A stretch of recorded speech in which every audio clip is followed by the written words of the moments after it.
You say you don't want someone with baggage. You swipe left on single parents, people with debt, anyone who has a messy divorce. But this is the madness. Everybody has baggage, even you. Yours is just invisible, right? And that actually makes it worse, I think.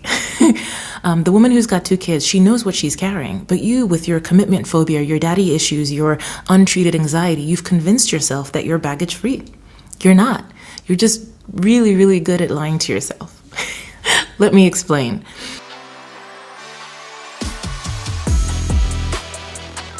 Hey y'all, welcome back to the Every Shade podcast. I want to say something like coming to you live from somewhere, but I can't because it would be a lie. I'm Nina, and today I am ranting about baggage, or those of us who pretend that we don't have any, right? My friend has met a woman and we're having a conversation. I don't know if I can say friend now. You know when you're telling a story and you want to distance yourself from the main character so that nobody thinks you're endorsing the behavior? That's what I'm trying to do. So there's a group of us having a conversation about baggage. For those who are too old, too young, too something, I don't know, to know what that means, baggage was, and I still think it means this, it's a term that we use to refer to the less than desirable circumstances that another person brings to a relationship, right? Basically something from their past that can impact their attitude, their disposition, or the experience that you're having of them now. It impacts the way they walk through life. It's called baggage because you largely see it as weight. It can be emotional, it can be financial, and as if life wasn't complicated enough, everybody's definition of baggage is a bit different. And it can change, right, as you go through life. So I'm having a conversation with this guy, and he's met a woman. He likes her. It's a couple of dates in already. The beginning bit where you're still getting to know the person, but you have enough information now to decide whether you want to run away or stay. You have all the major sort of intel. Do they have an ex? Have they got kids? Do they live on their parents' couch? Do they have a job? Do they have 8 cats? Do they think a big lizard is a pet? Do they think Africa is a country? Have they been in jail? Have they been banned from any countries in general? Is their idea of a night out going to the local pub for a quick one every single night? You have, I want to say 70 to maybe 80% of what you need at a heading level to stay or to make a break for it. Do not pass go, do not collect 200, straight to jail. 200 with inflation now probably has the buying power of 150. Headlines. Headlines are like, they're divorced and they have 3 kids. That's a headline, okay? The 3 kids are from 3 different dads or moms. None of them speak to them, and there's several custody battles ensuing. That's the next level of detail. That's a sub-headline. Anyhow, I'm digressing. My friend says to me, she seems really interesting. We really clicked. I'd like to get to know her some more, but she's got too much baggage. And because it is too late for me to be a backup dancer for Prince and make different life choices, I ask him, baggage? What do you mean? Oh, so innocently. She's got 2 kids. Do people say that? Do people still say baggage? And he continues, and her ex. I don't think they have the best divorce, because divorces have to be good now. So there's tension there, he says, and I don't need that kind of drama in my life. Fair enough, I say out loud, but it's a lie. It's not fair enough. I'm not even thinking it's fair enough. It's not even by a long shot is it fair enough. That's why I'm ranting this rant, obviously. Knowing what I know about this person, it got me thinking, how do we actually rank each other's baggage? Why is my baggage automatically heavier than yours or yours heavier than mine? When, I've simply gotten used to the weight of mine rather than actually measured yours fairly, right? I get that in your love vision board, the images are pretty clear and it did not include a blended family or parenting somebody else's kids. I get it. But is the scale really that off? It's easy to rationalize your baggage away in the glaring evidence of someone else's, right?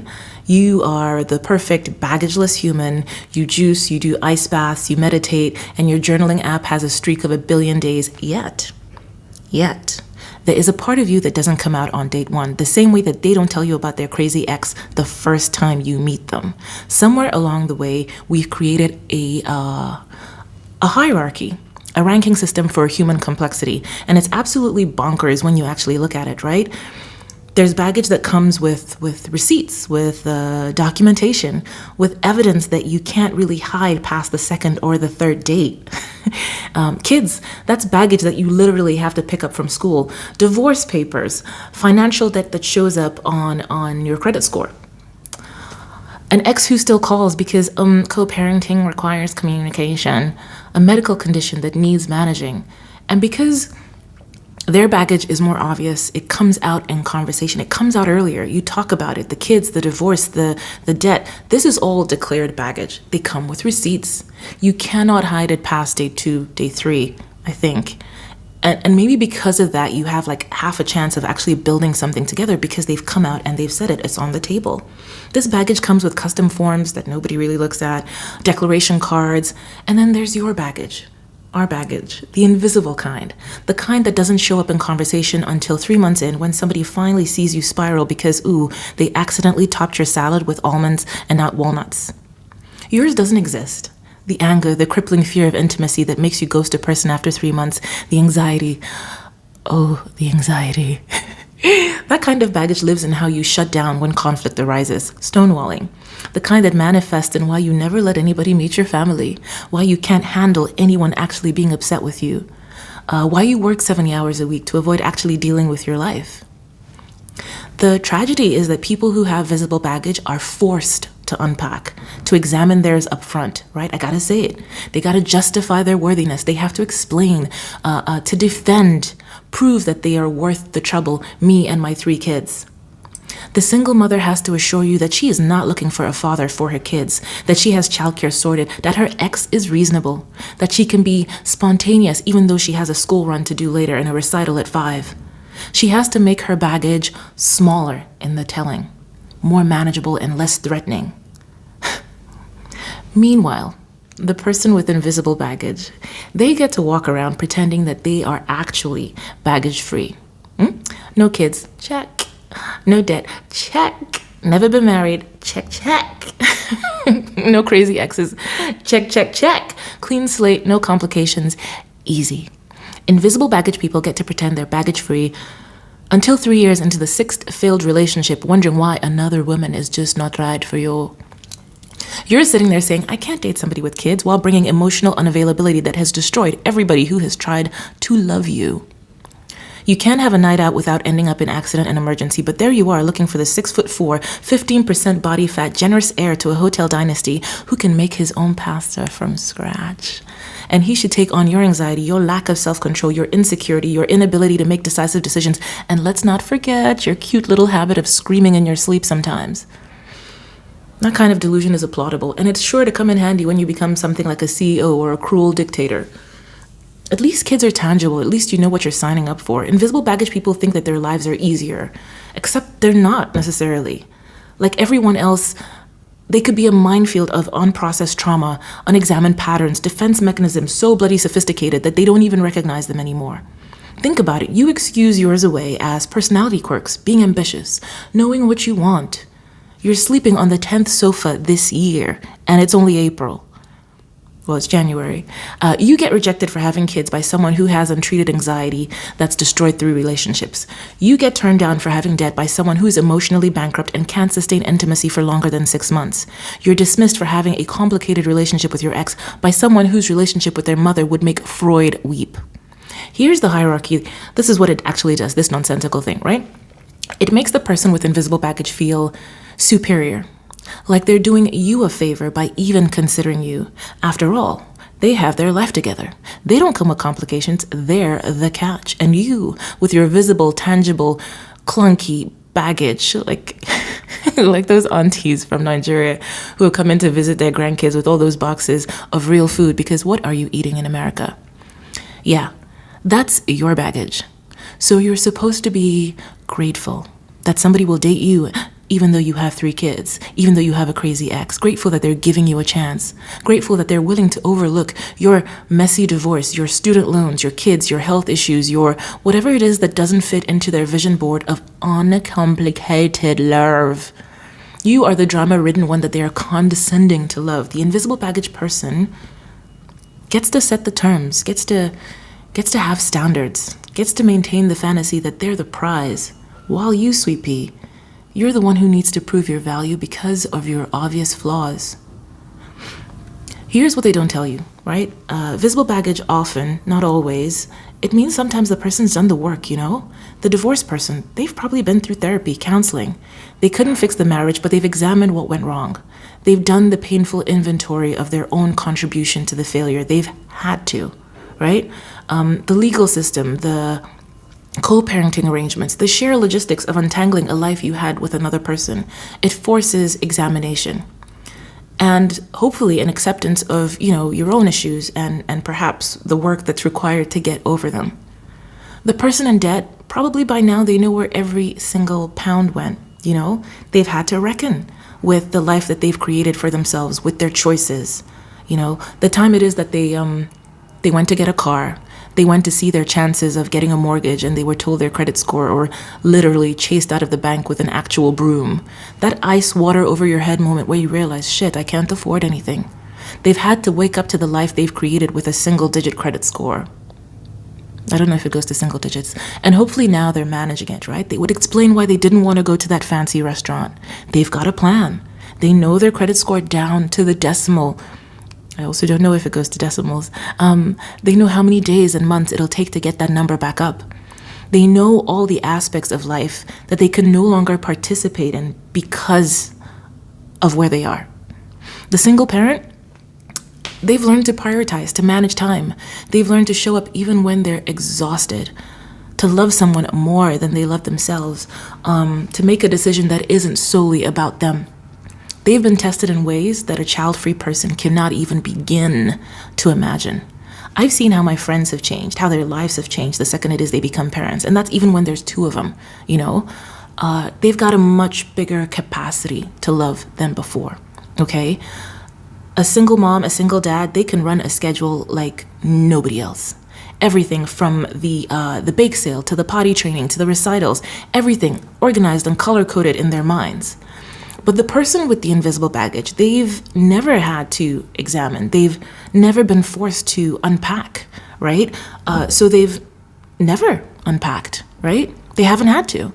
Their commitment issues, they don't have a court date. The emotional unavailability, it doesn't require a payment plan. That fear of intimacy, it doesn't have a custody schedule that you have to show up to. So they carry it year after year, relationship after relationship, never quite examining why nothing ever works, why they're always the one leaving, why they can never quite let anyone in all the way, why they're perpetually always just 3 months away from a real serious relationship. And they get to call it having standards. They get to call it knowing what they want. They get to walk away from your visible baggage while dragging theirs behind them like, Marley's chains. Only they've convinced themselves that the sound of all the rattling is just wind. That's an Ebenezer Scrooge reference. Look it up. The hierarchy is a con. It's a very well orchestrated, long-running con. But it's still just a con. It's a way for people, sometimes myself included, to avoid their own work by focusing on yours. It's a way to feel evolved while remaining fundamentally stuck with your own thing. It's a way to look at somebody else's obvious complexity and say, too much, while ignoring the chaos that you're actively suppressing in yourself. I'm a catch because I'm not walking around with what you're walking around with. And maybe, just maybe, if we're being honest, visible baggage can actually be easier to work with. At least you know what you're dealing with. At least it's on the table. At least there's a chance to build something real when both people are being honest about what they're bringing. With invisible baggage, that's the stuff that blindsides you. You don't see that thing coming for a mile. That's the stuff that shows up years in when you realize this person who seems so together is actually being held together by avoidance, denial, duct tape, and some sort of elaborate system of emotional compartmentalization. So the next time somebody breaks up with you, doesn't call for date 3, sends an avoidant text because of your visible baggage and decides you're too complicated, maybe the question isn't whether your baggage is too heavy for people to deal with, whether you will ever find love, oh God, help my life. Maybe the question is whether they've been bothered to look at their own, whether they've had the courage to do so, because I guarantee you that weight is there. They've just gotten used to it. They've convinced themselves that it's not. So far, that's been pretty one-sided and unfair. I get it. I've been cramming my foot down the invisible baggage people's throats, so let me balance. Or try. Maybe the honest math you're doing is that while you can carry your baggage, you can't add theirs to yours. This friend who may or may not still be my friend after listening to this, he can't handle her kids and her messy divorce. That's too much. That's more than he can manage. So that's complexity that he doesn't need in his life right now, on top of his crap, because he's got crap, right? So it's not so much about the visibility of the baggage, it's that you're stacking their baggage on yours. And you can't stack at 46, God help you. You just can't. You can deal with your crippling debt acquired from courting every sale sign on Oxford Street, but God forbid you have to date somebody with kids. Not today, Satan. God forbid. But Nina, I know what I can handle. Yes. You clearly have a grip on life. You don't want to add theirs to yours. Her kids are baggage, but you're 43 living with your mom and you can't commit to anyone because nobody quite measures up to mommy. We can't stack that. You can't handle her 2 kids and the messy divorce, but champ that you are. You bring to the table the unresolved mommy issues, a string of relationships you've torpedoed, commitment phobia disguised as knowing what you want, and debt from living way beyond your means and the means of a very small French village. We can't stack that, right? And sweetheart, you rejected him for having debt, but your untreated anxiety has destroyed 6 relationships and counting. And wait, this may be right, because who wants debt on top of crippling anxiety? We can't stack it. How can I fit your 2 kids and messy divorce with my emotional unavailability and my pattern of abandonment? We can't stack that. My baggage feels manageable to me because I've been carrying it so long. I've built muscles around it. I've adapted. I don't recognize my baggage because I've developed compensatory mechanisms, right? It feels light to me because I'm not even aware I'm carrying it anymore. It's just part of how I move through the world. Your baggage is new weight. It's unfamiliar. It's scary. It requires me to build different muscles. So it's not so much that your baggage is heavy, it's just that mine isn't. It's new weight for me. It requires adaptation. It requires me to carry something that I haven't carried before, and that feels heavy. That feels too much. Mine feels normal and yours feels foreign. And if you're honest with yourself, I swear to God, you'll know when you've done this, right? I don't want drama. Honey, boo-boo, you are the drama. In every single relationship you had. I need someone who has their life together. When you're 38, living with friends, doing your 4th college degree, and you can't commit to a gym membership, let alone another human being. Maybe it's your inability to be vulnerable, your tendency to shut down when somebody needs emotional support. Your pattern of running the moment somebody asks for commitment. That's not manageable. That's complexity that you can't schedule or predict, or you can't work around it. And maybe you don't want to be that person to a single mom of 2 kids, to a single dad working 2 jobs. You don't want to be that ass. My friend thinks he's being realistic, practical. He knows his limits. He knows what he can handle, what he can stack. He's being honest about his capacity, except he's not. He's being honest about his willingness, not his capacity. And there's a difference, okay? He's not saying, I don't have the emotional bandwidth for complexity. He's saying, I don't want to build the emotional bandwidth for your complexity, while maybe continuing to ignore my own. When you date someone with visible baggage, kids, debt, whatever, it forces you to examine your own. It holds up a mirror, right? It says, if she can manage 2 kids and a messy divorce and still show up for this relationship, what's my excuse for shutting down every time things get real? If he can navigate co-parenting and custody schedules and still make time for connection, why can't you manage a single conversation about feelings without needing 3 days to process? I need to process. Visible baggage is threatening not because it's heavy. It's threatening because it exposes how much of our own baggage we're pretending doesn't exist. So what's my baggage versus your baggage? Let's play a quick game, because how else will we learn? I'll say a thing and you answer it if you think it's baggage. I obviously won't hear you and it won't matter, but think rapid fire round, all right? Don't think... Rapid fire. Don't think too much about it. You meet someone, for those of you for whom this no longer is an option because you're living or in a committed relationship with the baggage, the person of your dreams, please still play along, okay? Rapid fire means just that. I say the thing and you say out loud if you think it's baggage or not. Okay, let's go. Kids, credit card debt. Debt like the IRS are looking for you. Smoking. A visible ex. A serious illness. A prison record. PTSD from war. Mild insecurity that manifests at over 10 calls a day and some stalking. Likes to steal things. Afraid of flying. No college degree. Okay, so that's all I have for now. If you want to know what your answers say about you, I don't know, and I'm not going to try and make some sort of conjecture between why the concept of a partner with debt is baggage when you come from a home where money was handled very badly and you've been evicted twice in your life. I can't make that bridge. Well, I can, but I won't. Because a person from a home with, one parent being an accountant and another being an actuary could have the exact same feeling. If you're sitting there thinking, I'm 35, never been married, not divorced, no kids, no jail time, no debt, no mortgage, no crippling anxiety, Nina, my parents live in the Algarve and I'm sorted, I have no baggage, I have my life together, I'd love to stroll down your front door and call bull plop. And it is in your best interest to reevaluate that with a licensed therapist. And for the love of Emeka, do it quickly. That kind of self-awareness will get you elected for some sort of serious post. Everybody has baggage. The people who raised you, life has happened to you, right? Everything it is you've seen, in one way or another, has created some baggage for you, whether it's parents, teachers, your friends at school, neighbors, the uncle who drinks too much, the auntie who doesn't drink at all, the soccer coach who missed out on his chance to go pro, the school nurse who really hates her job, true story, and tells you every time you go into the sickbay, true story. Pretty much every single person through your life that has had some influence or some consistency has had an opportunity to deposit something in your life that could now be baggage. So are you extra loving or you're just emotionally codependent? Are you cautious or extremely avoidant? Are you honest or just verbally abusive? Do you just love to chat or are you just a gossip? Do you like the familiar or are you just incapable of engaging with people from a different race, religion, or something? Do you not want to hurt people's feelings or are you just a compulsive liar?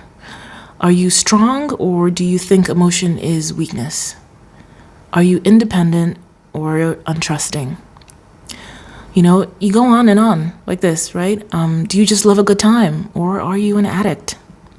Do you just like helping people or are you a people pleaser? Are you just a great problem solver or can you not say no because you think someone won't love you or like you? You have a list in your mind and maybe it reads something like this. Maybe it's not even in your mind. Maybe this is in your Bumble profile, huh? No kids, no debt, no complicated exes, 6'4", homeowner, travel enthusiast, exercise freak but not a gym rat. There's a distinction. Loves mother, not vegan. Okay? And then anyone, and I mean anyone who doesn't match every single one of those gets labeled too much baggage. Nina, I'm allowed to want what I want. Yes, you are, princess. Go get that person who checks all the boxes but treats you like garbage. The child-free, debt-free, uncomplicated partner who also is emotionally unavailable, selfish, or fundamentally incompatible with your values. Do I hear sociopath dinner bells ringing? Sociopath. So we do this math, right? This wildly uneven math, right? Where we weigh our baggage in kg and everybody else's in tons. I think there's a difference there. Where we round down our complications and we round up everybody else's, right? Where we give ourselves grace for our past and we judge everybody else's for them not overcoming theirs yet. And we call it knowing what we want. We call it having standards. We call it not settling. Because God forbid you settle. You shall not pass. When it's really just fear that somebody else's obvious complexity will force us to confront our hidden complexity. Fear that their visible struggles will make our invisible ones suddenly more visible by comparison. Fear that if we actually stop to examine the weight that we're carrying, we'd realize we have no business judging anybody else. No business. The math is rigged. We're using different scales for ourselves than we use for other people. We're comparing our behind the scenes with their highlight reel in reverse. We're comparing our internal experience of our own baggage, which feels manageable because it's ours, with the external experience of somebody else's baggage. And it feels overwhelming because it's foreign. So maybe this is the assignment, that we ask the real question. Not can I handle their baggage, but have I actually examined my own? Like a confused tourist in a foreign country in a small airport, you walk around that airport, you find and you claim your baggage, and then you unpack it. Alone, with a trusted friend, a partner, a therapist, your pastor, I don't know. Because I promise you, if you did an honest inventory, if you actually unpacked, you would find that sometimes us no baggage people are just as complicated. All of that stuff is still baggage love.